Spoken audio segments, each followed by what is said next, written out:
하나님 말씀 보겠습니다. 오늘 이 밤에 하나님께서 우리에게 주시는 말씀 구약성경 신명기 7장 6절로 11절까지의 말씀입니다.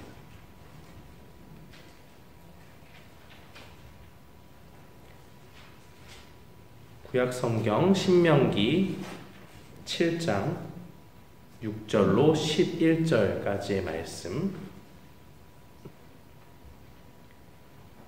우리 다 찾으신 줄 알고 함께 봉독하겠습니다. 너는 여호와 내 하나님의 성민이라. 내 하나님 여호와께서 지상 만민 중에서 너를 자기 기업의 백성으로 택하셨나니, 여호와께서 너희를 기뻐하시고 너희를 택하심은 너희가 다른 민족보다 수요가 많기 때문이 아니니라. 너희는 오히려 모든 민족 중에 가장 적으니라. 여호와께서 다만 너희를 사랑하심으로 말미암아, 또는 너희의 조상들에게 하신 맹세를 지키려 하심으로 말미암아 자기의 권능의 손으로 너희를 인도하여 내시되, 너희는 그 종되었던 집에서 애굽 왕 바로의 손에서 속량하셨나니, 그런즉 너는 알라. 오직 내 하나님 여호와는 하나님이시요 신실하신 하나님이시라. 그를 사랑하고 그의 계명을 지키는 자에게는 천대까지 그 언약을 이행하시며 인애를 베푸시되, 그를 미워하는 자에게는 당장에 보응하여 멸하시나니, 여호와는 자기를 미워하는 자에게 지체하지 아니하시고 당장 그에게 보응하시느니라. 그런즉 너는 오늘 내가 네게 명하는 명령과 규례와 법도를 지켜 행할지니라. 아멘. 우리 유인물로 나눠드린 하이델베르크 신앙 고백문 9에서 11문을 오늘 보게 되는데요. 우리 함께 읽도록 하겠습니다. 우리가 행할 수 없는 율법을 우리가 지키도록 요구하시는 것은 하나님의 부당한 처사가 아닙니까? 답, 아닙니다. 하나님께서는 그 법을 지킬 수 있는 능력을 주시어 사람을 창조하셨습니다. 그러나 사람이 악마의 유혹을 받아서 스스로의 뜻으로 불순종함으로 자신은 물론 후손들까지 그렇게 할 수 있는 능력을 잃게 된 것입니다. 제10문, 하나님께서는 그러한 불순종과 반역이 처벌 없이 지나가도록 허락하십니까?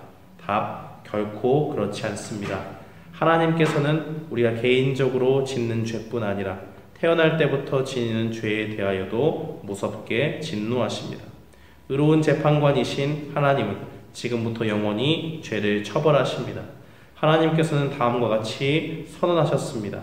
율법에 기록된 모든 말씀을 지켜 행하지 아니하는 자는 저주를 받을지어다. 제11문, 그러나 하나님은 또한 자비로우신 분이 아닙니까? 답, 하나님은 분명히 자비로우신 분이지만 또한 정의로우신 분입니다.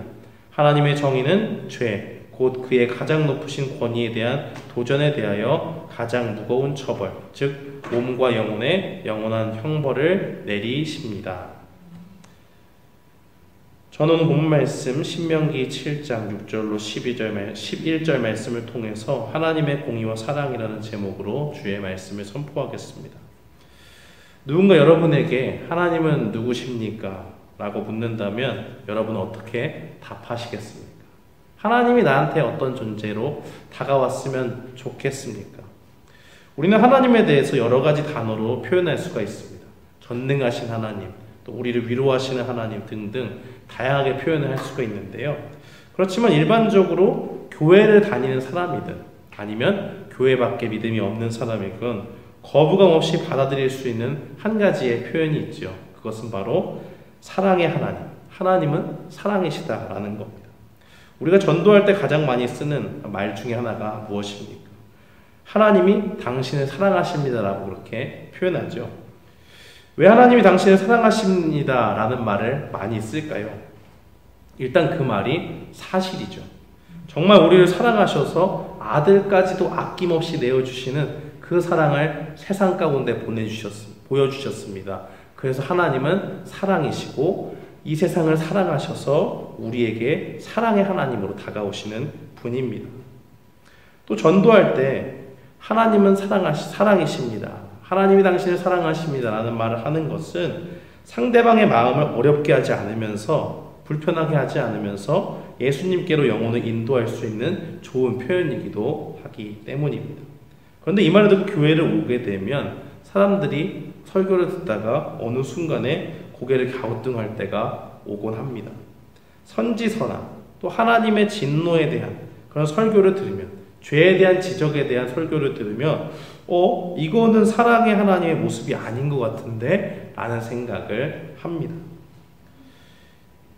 잘 알려진 기독교 저술가인 필립 얀시는 이 놀라운 하나님의 은혜라는 책에서 이런 말을 한 적이 있습니다. 하나님의 사랑은 값없이 아무 조건 없이 온다. 내가 아무리 잘난 짓을 해도 하나님의 사랑은 커지지 않는다. 내가 아무리 못난 짓을 해도 하나님의 사랑은 작아지지 않는다. 하나님은 그냥 나를 사랑하신다. 굉장히 힘들고 어려운 일이 있을 때요, 믿음이 없는 사람도 이 말을 듣게 되면 마음이 막 움직입니다. 이 어려운 세상에서 누구 하나 손 하나 붙잡을 수 없는 이 어려운 순간에 나를 사랑해 주시는 분이 있구나라는 것을 느낄 수가 있어요. 얼마나 마음에 들고 위로가 되는 말씀입니까? 귀에도 즐겁고 정말 하나님 앞에 뭔가 내가 달려가고 싶은 그런 마음이 생기는 말씀입니다. 그런데 우리를 사랑하시는 하나님께서 이 우리를 사랑하실 뿐만이 아니라 죄에 대해서 무시무시한 형벌을 내리시는 분이라면 그 하나님 우리는 받아들일 수가 있을까요? 맹렬한 심판의 말씀을 우리에게 주실 때에도 여전히 우리가 하나님을 사랑의 하나님이라고 고백할 수가 있겠습니까? 바로 이런 고민 속에 있는 사람들을 위해서 하이델베르크 신앙 고백은 하나님에 대해서 우리에게 알려주고 있습니다. 우리는 하나님께서 우리에게 율법을 주신 거에 대해서 때로는 불만을 가질 때가 있어요. 어떤 불만입니까? 하나님이 좀 부당하신 것 같다라는 생각을 갖는 겁니다. 열심을 가지고 하나님의 말씀을 지키려 할 때 우리가 공통적으로 느끼는 심정이 있죠. 난 도저히 이 말씀을 지킬 수가 없다라는 한계점에 부딪힙니다. 잘 안 돼요. 뭔가 열심히 하려고 말씀도 읽고 기도도 하는데 도저히 그 시험의 순간이 될 때 금방금방 넘어지는 나의 모습을 보면서 나는 참 한심한 사람이구나라는 것을 깨닫게 됩니다. 근데 거기까지는 좋은데요, 그때 사탄이 우리의 마음속에 속삭이는 말들이 있죠. 야, 지키지도 못할 거 자꾸 해서 뭐하냐. 그냥 네 맘대로 살다가 나중에 회개하면 되지. 하나님이 용서해 주시는 사랑의 하나님이시잖아. 그러니까 지금은 네 멋대로 살고 나중에 한참 지난 뒤에 그때 가서 회개하면 돼. 이런 마음을 우리에게 가져다 줍니다. 여기서 한 걸음 더 나아가면 어떤 유혹이 있습니까? 근데 가만히 생각해보자. 진짜 하나님이 선하신 분이냐? 아니, 선하신데 왜 이렇게 우리를 괴롭게 하냐? 지키지도 못할 거를 우리한테 주셔가지고 율법이라고 하시고 이게 하나님의 백성들이 따라야 될 하나님의 말씀이라고 주시면서 왜 매번 우리가 실패 가운데, 좌절하고 절망하는 가운데 죄책감을 들게 만들고 우리를 이렇게 힘들게 하냐라는 그런 생각을 들게 만듭니다. 그러면서 다람쥐 쳇바퀴 돌듯이 지키려고 하다가 실패하고 거기서 좌절하고 계속 회개하고 이런 사이클 정말 지겹지 않니 이제? 그러니까 믿음 이런 거 다 포기하고 이제 그만해, 하나님 떠나, 이렇게 생각하게 만든다는 겁니다. 하나님은 선하신 분인데 사탄은 우리에게 와서 우리의 연약함을 들추면서 하나님의 선하심을 의심하게 만듭니다. 말씀을 보니까 하나같이 쉽지가 않습니다.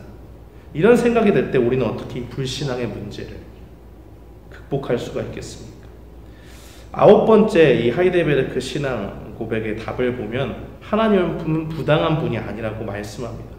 율법이 우리에게 주어졌을 때 그것을 지키지 못하는 것이 타락한 우리의 존재입니다. 지금의 모습이에요. 그런데 율법을 지키라고 요구하시는 하나님이 정말 부당하시냐라고 하는 건 좀 따져볼 필요가 있습니다. 무엇을 따져봐야 되느냐? 처음에 하나님이 도대체 우리를 어떻게 지으셨는가 하는 것입니다. 처음에 하나님께서 인간을 어떻게 지으셨죠? 지으시고 나서 온 세계 만물을 창조하시고 흙으로 빚으시고 코에 생명을 넣어서 하나님의 형상대로 우리를 만드셨잖아요. 그리고 모든 만물을 지으시고 하나님이 보시기에 심히 좋았다라고 말씀하십니다. 그 말은 거기엔 죄가 없는 거예요. 하나님의 마음에 거슬리는 게 아무것도 없는 겁니다. 하나님과 함께 살도록 우리를 지으셨고요. 인간에게 분에 넘치는 자유의지도 주셨습니다. 그런데 인간이 그 자유의지의 은혜를 받고도 어떻게 했습니까? 하나님의 말씀을 따라 순종하기보다는 사탄의 음성을 듣고 그것을 더 순종해서 죄를 짓고 말았죠. 사탄의 음성에 귀를 기울인 거예요. 창세기 3장의 이 사건을 우리는 타락 사건이라고 말합니다. 죄로 인해서 우리가 교만한 마음에 사탄의 그 음성을 듣고 하나님이 금하신 그 선악을 알게 하는 나무의 열매를 먹게 되는 그 순간에 우리의 본성은 죄 가운데 빠지게 되었고 더 이상 선을 행할 수 없는 타락한 본성이 우리를 종처럼 지배하게 돼버린 거예요. 타락한 인간임에도 불구하고 그런데 참 중요한 것이 하나님의 약속은 변하지가 않습니다. 어떤 약속입니까? 예나 지금이나 하나님은 하나님의 백성들에게 온전히 주님의 말씀에 순종할 것을 요구하세요. 수준을 낮추는 게 아닙니다. 너희가 하나님의 백성이라고 한다면 내가 준 말씀을 그대로 순종해라 라고 말씀합니다. 인간을 만드신 그 순간에는 이것이 그렇게 우리에게 어려운 게 아니었어요. 그 말씀을 지키고 순종할 때 거기에 기쁨이 있었습니다. 행복이 있었어요. 아, 나에게 모든 것을 주신 하나님, 그 하나님의 뜻 가운데 사는 게 내가 제일 행복한 거구나 라는 것을 몸소 체험하면서 우리는 그 말씀을 붙잡고 기쁨 가운데 에덴 동산에서 모든 것을 누린 겁니다. 그런데 그 모든 하나님의 그 복을 인간 스스로가 무너뜨렸습니다. 인간을 만드신 그 순간에는 어떠한 하나님의 요구도 이룰 수 있는 능력을 우리에게 주셨지만은 사탄에게 속은 인간이 죄 가운데 이것을 깨트린 것이죠. 그러니까 율법을 요구하시는 하나님의 요구는 정당합니다. 그것이 부당하지 않아요. 왜요? 우리에게 그 모든 것을 지킬 수 있는 능력을 처음부터 주셨어요. 그렇지만 우리가 죄 가운데 타락함으로 그 능력을 잃어버리게 된 겁니다. 그러니까 하나님은 부당한 분이 아니라는 거예요. 만약 하나님이 부당하다라고 말하고 싶으면 처음부터 우리에게 연약한 모습으로 지으셨어야 맞습니다. 만약에 그렇다면 하나님이 이 세상을 창조하시고 우리를 지으셨을 때 심히 좋았다라고 말할 수 없으셨겠죠. 왜냐하면 죄가 그 가운데 있기 때문입니다. 그런데 인간이 이 죄를 짓고 타락했으니까 모든 죄의 책임을 인간이 지게 되는 겁니다. 그것으로부터 모든 불행이 시작되었어요. 그러면 이 죄를 지은 인간을 하나님께서는 어떻게 대하십니까? 타락한 인간을 하나님이 어떻게 대하십니까? 우리의 욕심은 뭐예요? 죄를 지은 죄인임에도 불구하고 하나님이 사랑이시니까 좀 넘어가 줬으면 좋겠어요. 아이가 잘못을 했을 때 그것을 부모님한테 걸리면 부들부들 떨고 있잖아요. 그리고 뒤로 숨기는 아이도 있습니다. 좀 무섭지만 솔직하게 고백하고 얘기하고 싶은 아이가 있고 얼른 숨겨서 아무 일이 없는 것처럼 하고 싶은 그 마음도 있어요. 두 번째 마음이 바로 우리의 마음. 하나님은 사랑이시니까 우리의 모든 죄를 무조건 용서해 주셔야 되지 라는 생각을 갖고 있는 겁니다. 죄를 지어도 사랑하니까 괜찮다라고 얘기해 줬으면 좋겠어요. 그런데 우리 하나님은 사랑의 하나님이시기도 하지만 동시에 어떤 하나님이십니까? 공의의 하나님이십니다. 그래서 우리가 하나님의 말씀에 순종하지 않을 때에 반드시 죄에 대한 책임을 물으시는 분입니다. 오늘 본문 10절 말씀에 보면 하나님을 미워하는 자에게 당장 보응하겠다, 멸하시겠다라고 말씀하시지 않습니까? 그 앞의 내용은 말씀을 지키는 언약 백성들에 대한 약속이 나옵니다. 그리고 이어서 10절의 말씀에 나온 것을 보면 이것은 계명을 어긴 백성들에 대한 말씀이에요. 하나님의 백성이 하나님의 말씀을 지키면 그냥 넘어가는 게 아니고 반드시 그 죄값을 찾겠다라고 말씀하는 겁니다. 하나님을 사랑해서 계명을 지키면 사랑해 주십니다. 그러나 그렇게 하지 못하면 공의로우신 하나님의 그 무서운 징벌이, 심판이 우리를 기다리고 있다고 말씀합니다. 그래서 신명기 27장 26절 말씀은 뭐라고 증거합니까? 이 율법의 말씀을 실행하지 아니하는 자는 저주를 받을 것이라 할 것이요 더 무서운 건요 그 뒤에 있어요. 모든 백성은 아멘 할지니라. 이거 여부가 없어요. 하나님 이거 예외 조항으로 뭔가 그런 게 없다는 거예요. 아멘. 그렇게 되기를 원합니다. 라고 그렇게 모든 백성들이 말해야 됩니다. 타협이 없는 거예요. 죄를 없는 셈 치지 않으시는 하나님이 아니라 죄를 벌하시는 하나님이라고 생각하니까 이렇게 알고 있는 하나님이 정말 사랑의 하나님이 맞나? 라는 그런 생각이 우리는 들 때가 있습니다.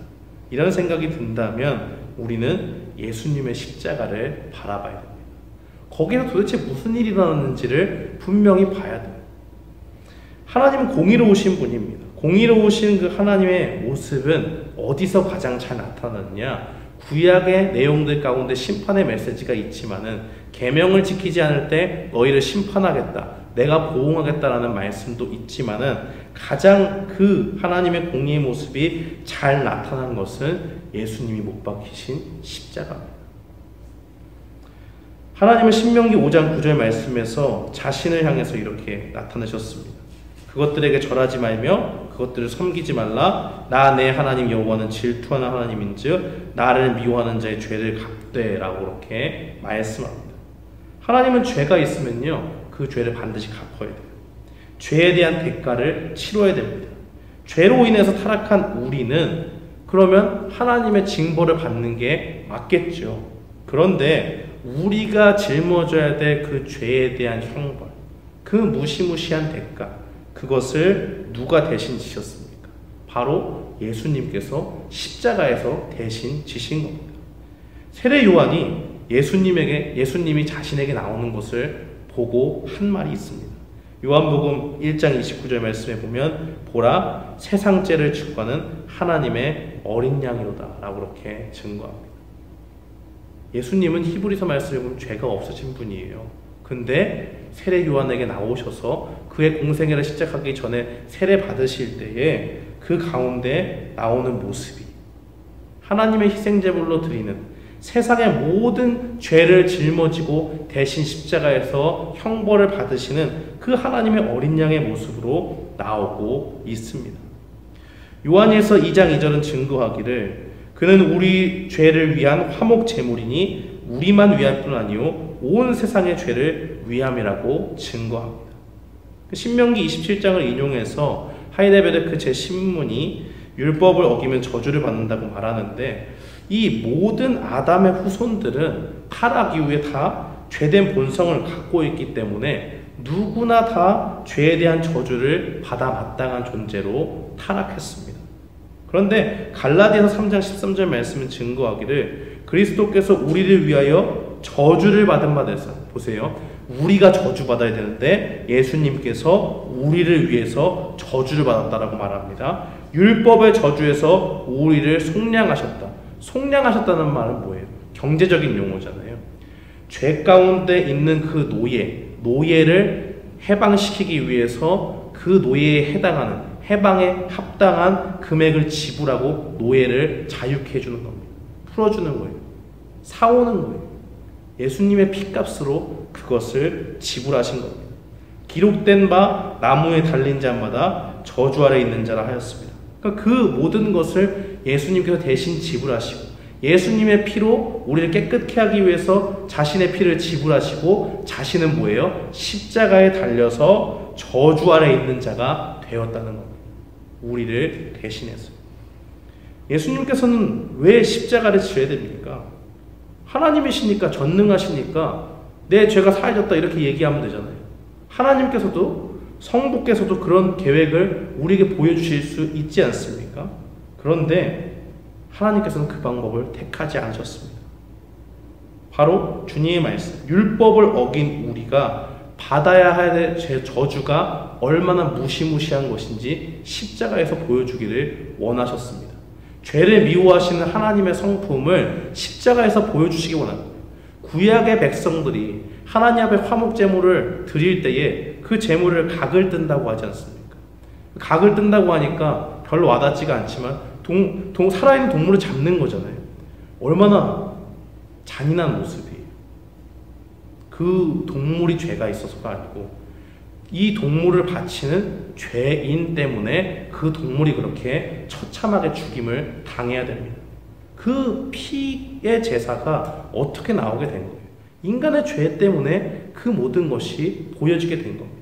하나님은 그러한 모습을 통해서 죄인이 하나님 앞에 거룩함을 다시 입기 위해서 하나님과 화목된 관계로 회복될 때에 그 무시무시한 처참한 피 흘림의 광경을 보게 하시고 다시는 죄를 짓지 말라는 것을 우리에게 보여주기 위해서 죄를 미워하시는 하나님의 성품을 보여주기를 원하시는 겁니다.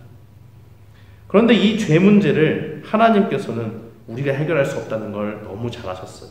왜요? 우리는 죄의 저주 가운데 있기 때문에, 죄악된 본성 가운데 있기 때문에 우리가 선을 행하고 싶어도 하나님 앞에 내밀 선이 없어요.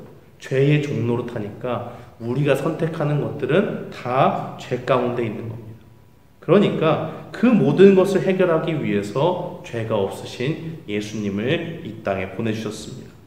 친히 하나님의 진노를 누그러뜨리는 화목제물로 예수님이 오셨고 자신의 완전한 제물로 십자가에서 자신을 드림으로써 예수님께서 우리를 깨끗게 해주시는 그 보혈의 은혜를 십자가에서 보여주셨습니다. 그렇게 하심으로써 공의로우신 하나님, 죄를 허용할 수 없고 죄를 반드시 심판하시는 그 하나님의 성품을 만족시키시는 거죠. 십자가에서 죄를 그냥 무시하는 것이 아니라 죄를 지은 모든 사람의 그 죄를 예수님께 덮어 씌우고 예수님의 고난을 통해서 그의 살이 찢기고 피를 흘림을 통해서 예수님께서 그 모든 죄의 심판을 담당하게 하신 겁니다. 하나님께서는 이 예수님의 십자가의 고난을 통해서 공의로우심을 드러내셨습니다. 그러면서 동시에 무엇을 우리에게 또한 보여주십니까? 주님의 사랑, 주님의 자비하심을 우리에게 보여주고 있습니다. 우리는 마땅히 하나님 앞에 죄인이라고 고백할 수밖에 없는 존재입니다.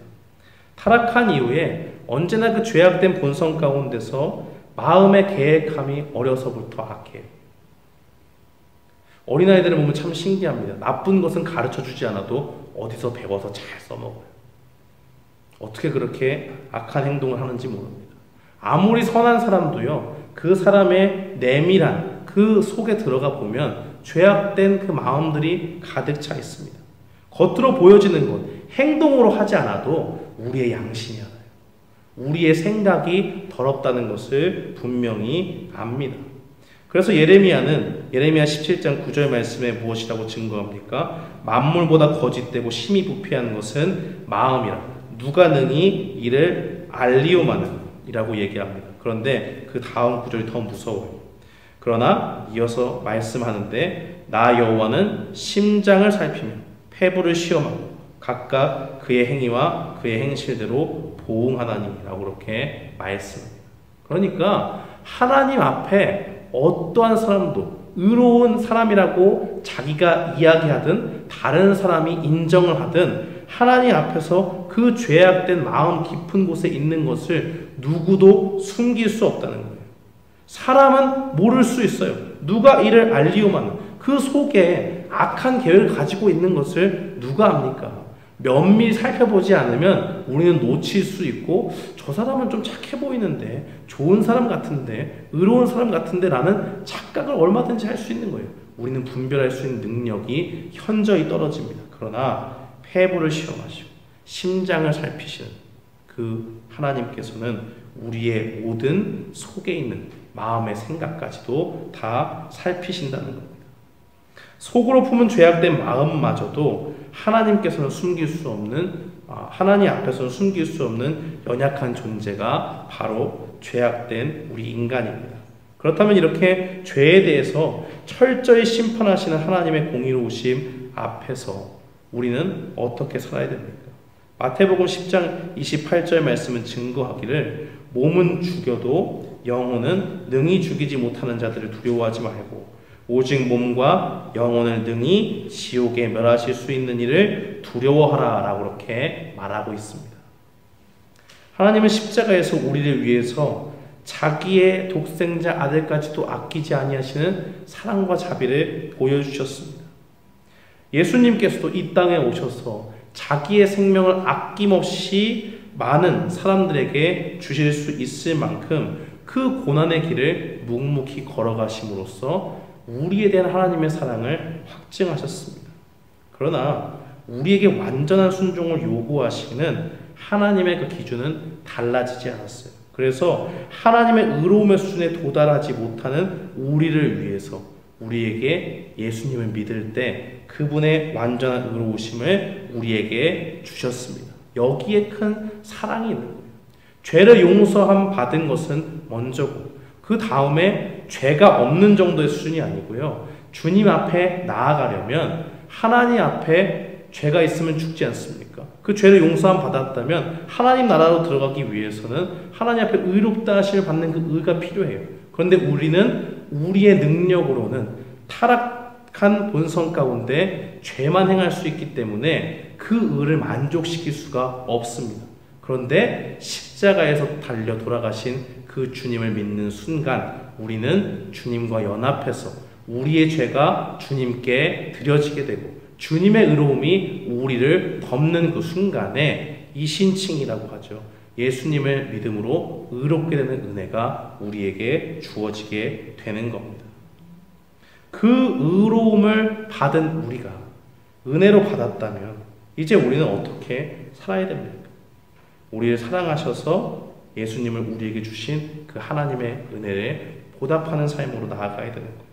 우리의 행위로 하나님을 만족시킬 수는 여전히 없지요. 그러나 우리가 그 주님의 은혜를 깊이 묵상하고 십자가에 달려 돌아가신 주님을 바라보면서 내가 죽어야 될 죄인이지만 내 죄를 담당하신 주님을 바라보면서 나의 삶을 주님처럼 하나님의 음성에 온전히 순종하여 죽기까지 순종하신 예수님을 닮아가는 삶으로 나아가야겠다라는 결단이 우리에게 필요합니다.